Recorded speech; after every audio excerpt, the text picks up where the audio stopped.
Nerd Morning, everyone. My name is Jeremy, and today on the Nerd Morning Show, we're going to be talking about vampires. I'm really excited about this. We're going to go into Bram Stoker's Dracula, which was published in 1897, and really tease out what are the abilities that we see that vampires have there. And we're going to see things that really line up really nicely with things that we have in contemporary vampires and vampire stories. And we're going to see things that they just do not have or are really different than contemporary vampire stories. And so I'm really excited to see what vampires are really like according to the original with Dracula. Okay, so diving into this, Dracula is the foundational vampire character because he is pretty much the first. The story Dracula being published in 1897, a lot of other vampire stories were built and constructed out of his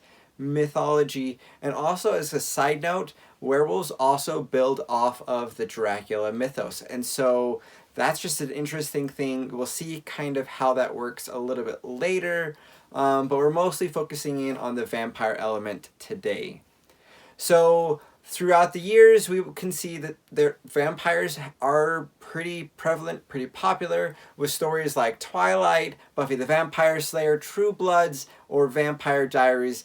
We have an array of different interpretations of what a vampire is and what they should be like. So what are vampires really like according to Dracula? So chapter 18 of Dracula is like the ideal section to be digging through if you're interested in just going into the book to explore what vampires' abilities are and what their weaknesses are like. Because there, Van Helsing goes through and describes a lot of these things in detail, but obviously throughout the book we see different powers being manifest as well as different examples of weaknesses and strengths throughout the story. So how does one become a vampire? Essentially, what the book sets up is you have to drink the blood of a vampire and then die. We see this with Lucy, who, after being fed on by Dracula for a long time, is force-fed some blood, and after all the blood loss and the struggles that she has with the strain on her body, she passes away. And later, she comes back to life as a vampire. Now, we also have someone who doesn't complete this change. We have Mina, who is another woman who is fed on by Dracula, but she does not die. And though we are seeing some changes occur while she's alive and Dracula is alive, after Dracula is killed, she returns back to normal. So vampires are very strong. Van Helsing describes Dracula as being as strong as 20 men. Vampires do not cast their own shadows. So that's something that I think on some of the stories where they have vampires walking around in the daylight is just, I think, worth note, is that they shouldn't be able to cast shadows according to Dracula. Also, they have no reflection in mirrors. This is something that you see really heavily in vampire cartoons and different stories like that. Sometimes in some of the more popular live action or books, we see this illustrated as well. They're immune to most conventional attacks. There's a scene where a sailor tries to stab Dracula, but it goes through him as if he wasn't there at all. And that may have some things to do with the abilities that he has, like being able to teleport and also shapeshift. And those might have played in part in that particular scene. Also, he's able to defy some gravity to some extent. In some of the movies or shows, you see adaptations of vampires or even Dracula who's walking on walls and things like that. And though he's able to defy gravity, we see him more in this as he's climbing on walls. So I picture more like a Spider-Man climbing than him defying gravity completely and walking on walls like that. He also has super agility. So he's able to move and dodge and evade. So even if you were able to attack him with something, he would have a very easy time avoiding and dodging you. If you are bitten, he will be able to have some type of hypnotic and telepathic ability over you. Also, this seems to be with individuals who have some level of mental disability, in the example of Renfield in the asylum. With the hypnotic abilities that he has, they really seem to be foundational on his capacity to feed. That he essentially puts you in a trance or a thrall, and you want to be fed by him, and also that you forget about the experience after it happened. Now, this really is played off in several different ways in contemporary elements, but we don't really see him as staring at you and like making you want to change or make you forget something, but that when you're in his thrall, he's able to omit memories and also make you desirous to do certain things for him. With the telepathic ability, it seems that he has some type of connection with the people that he's fed on. We see this as an example with Mina, as Van Helsing tries to use her connection to find out where Dracula is, as well as Dracula feeding them false information because of that connection. He also seems to have some illusionary abilities, that he's able to make things seem to be there or to appear. He has minor teleportation abilities, particularly when there's a moonlight, that he's able to travel through the moonbeams. And also they suggest that he may be able to travel through some objects. He has command of animals, so he's able to some degree communicate as well as control them. And these are exemplified in this book with rats, owls, bats, moths, foxes, and wolves. He's able to manipulate weather, creating some storms, limited range of fog, and mist. These seem to be low-level abilities, but that they're things that he's able to manipulate and use to help him have an advantage. Shape-shifting is a big part of Dracula, and this is one of the things that makes him also the father of the werewolf mythos, because though he's seen as being able to transform as a bat and also be able to change himself into things like mist, we also see him change into a wolf as well as a dog. And so this is something that was the foundation for some werewolf mythology ideas, and that's where they come from in part. One of the things that vampires are also able to do is slip through cracks. That they're able to, in their shape-shifting, be able to become really thin or small or something like that, and that's how they're able to slip out of their coffins. Van Helsing describes this as the way that Lucy, after she's a vampire, escapes her coffin. Also, should be noted that they are immortal.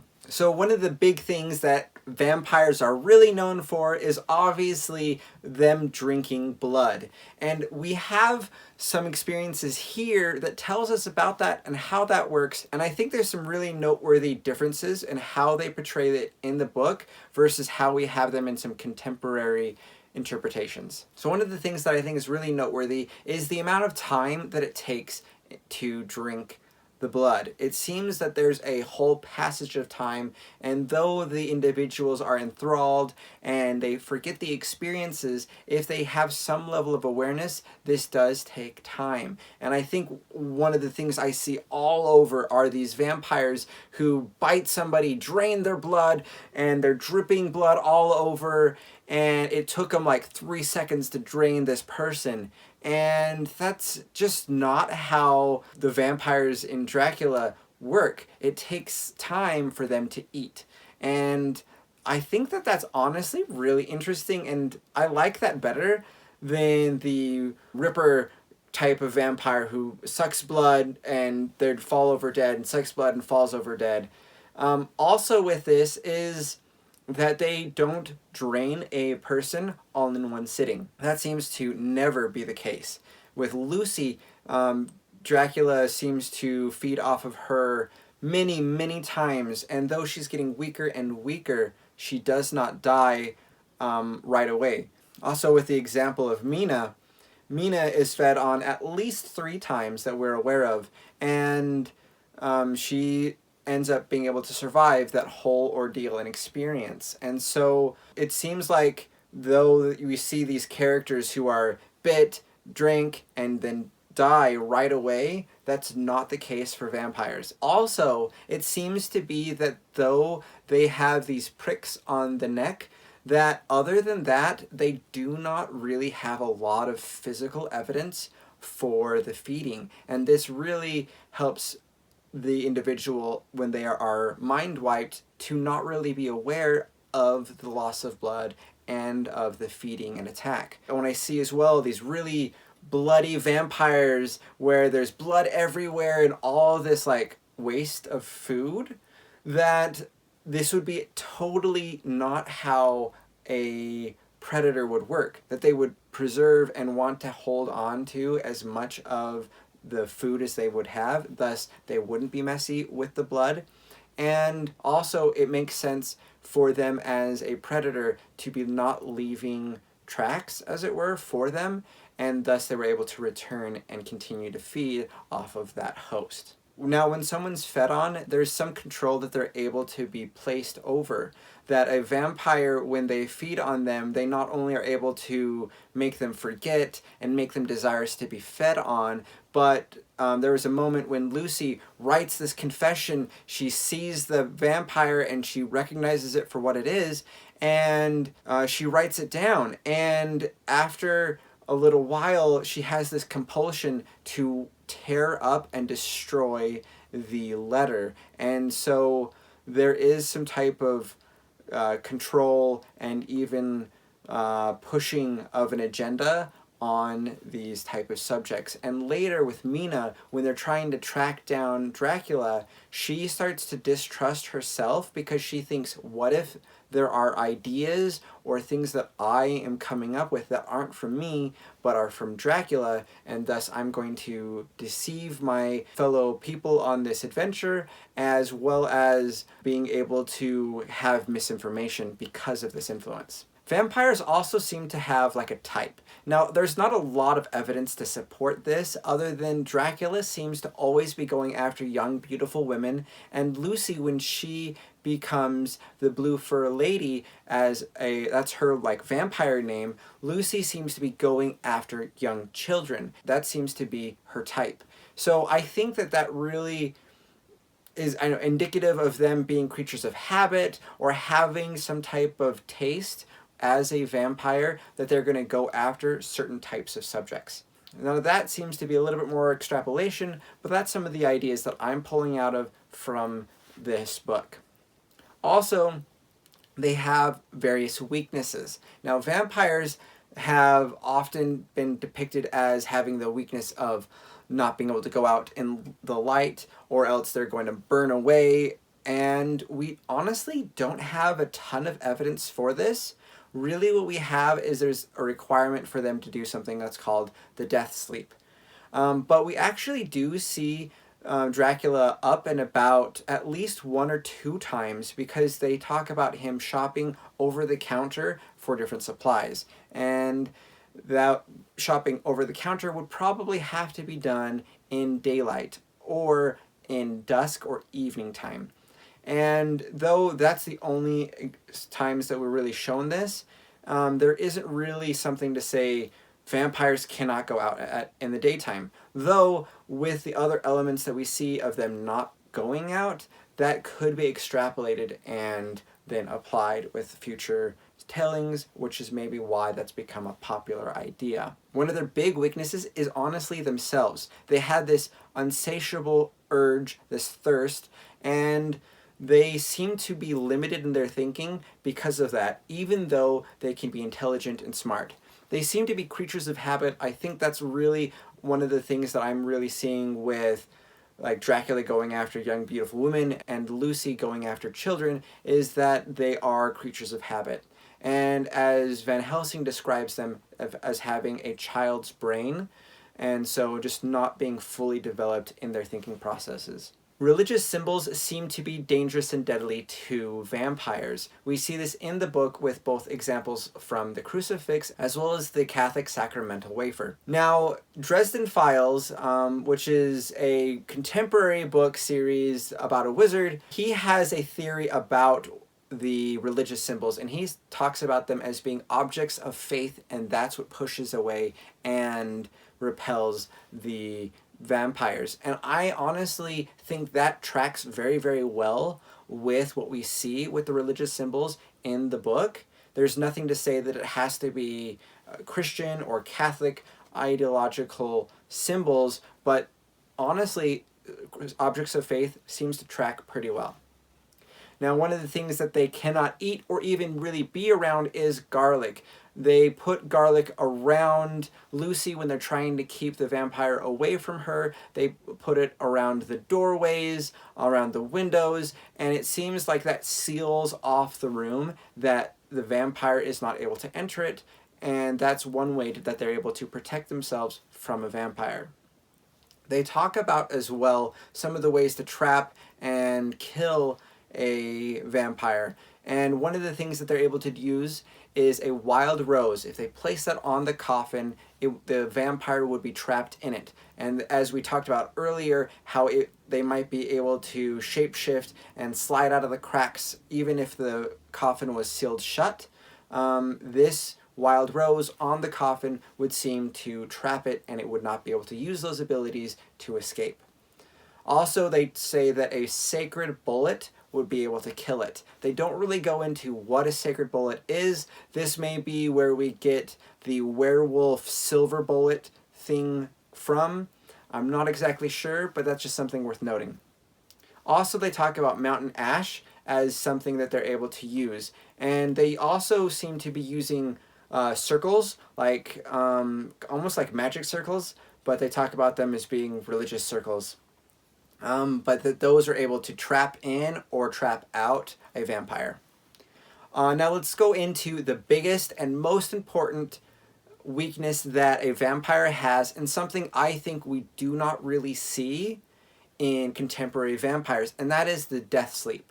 So the death sleep is when their eyes are open, but they're unable to move, they're not awake, they're practically dead. And so them being the undead, we have all these things of them alive and moving and doing, but they seem to have to trade that off with this death sleep. And they're not aware of what's around them. Essentially, they're completely vulnerable. And this is the most ideal moment in order to fight them, because if they can like phase through objects as like a dagger slashing at them, if they can shapeshift, they can teleport, they are immune to so many of these type of attacks. Really, the best time to be able to fight them is when they're literally dead while they're sleeping there in this death sleep. With that, they're able to stab them in the heart with a stake, which is one way that they kill them, and also to make sure that the job's done right, they chop off the head. And that seems to be the thing you do in order to truly kill a vampire.